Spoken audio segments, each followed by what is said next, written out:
Noong 1939, binisita ni Pangulong Manuel Luis Quezon kasama ng kanyang mga kaibigan na sina Eulogio Rodriguez Sr., Alejandro Roses Sr., Ginoong Jose Paez at Antonio Sison ang Diliman. Sa ganda at lawak ng lugar na natanaw, pinangarap niyang dito itayo ang bagong Filipino metropolis, isang paraisong tahanan para sa mga simpleng manggagawa.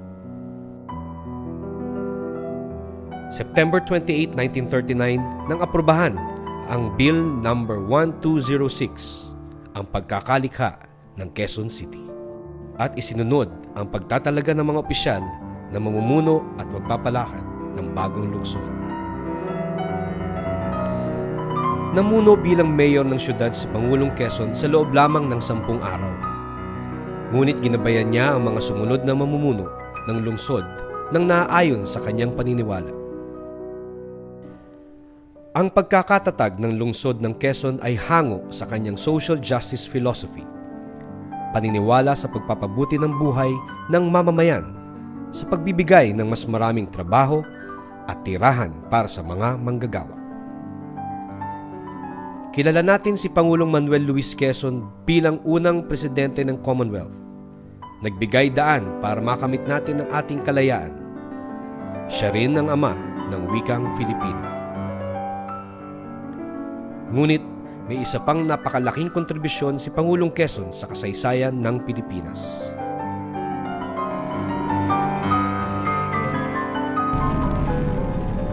Sa gitna ng gulo, maraming mga bansa ang tumalikod at tumangging magbigay ng pansamantalang tahanan.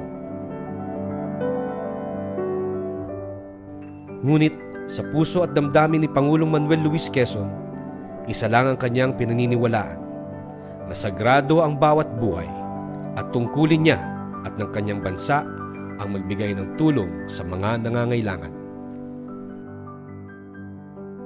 Dad had the moral courage to do it because he believed in the sanctity of human life and the right of people to live life as they believe they should.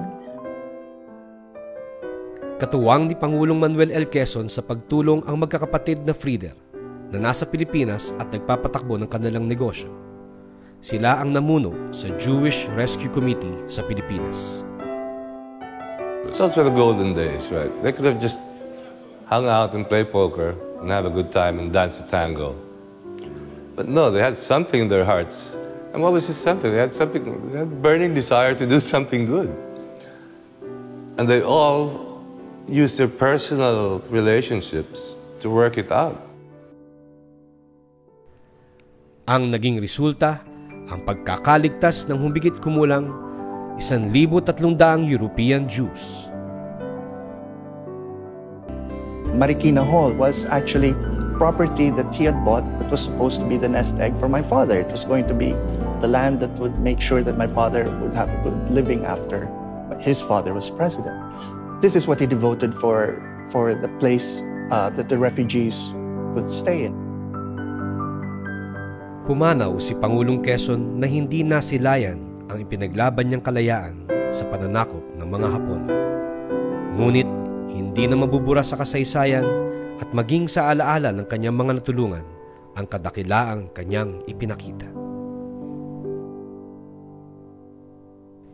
Bago pumanaw, nag-iwan siya ng mahalagang payo sa kanyang mga anak na laging maging tapat, marunong tumanaw ng utang na loob, at huwag maging mapaghiganti. Isang payong napapanahon at nababagay sa bawat Pilipino.